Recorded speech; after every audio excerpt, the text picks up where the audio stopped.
Friends, good morning. আজকে আমি কাজু পোস্ত দিয়ে ক্যাপসিকাম, আলু এবং পনিরের রেসিপি বানাচ্ছি।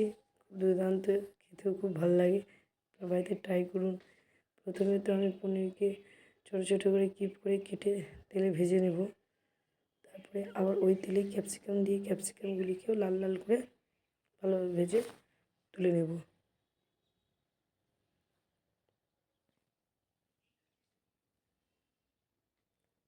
তারপর আবার ওই তেলেই আমি আবার কেটে রাখা আলুগুলিকেও দিয়ে দেব। এভাবেই প্রত্যেকটিকে ভালো করে তেলে ভেজে ভেজে তুলে নেব। এবার যে আমার কাজু এবং পোস্ত করে বেটে রাখা পেস্টটিকেও সেই তেলে দিয়ে দেব। তাতে পরিমাণ মতো লবণ, হলুদ দিয়ে দেব।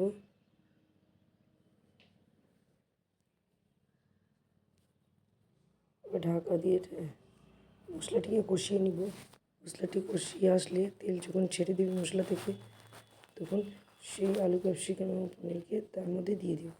দিয়ে একটু বেশ ভালোভাবে নাড়াচাড়া করব, যাতে করে মশলাগুলো তার সাথে লেগে যায়। এবার নাড়াচাড়া করে অল্প পরিমাণ জল দিয়ে দেবো।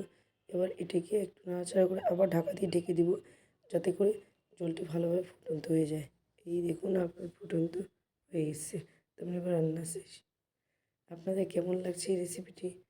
ভিটামিনের মধ্যে ভরা পনির, ক্যাপসিকাম, যেটা বাচ্চাদেরও ভালো লাগে।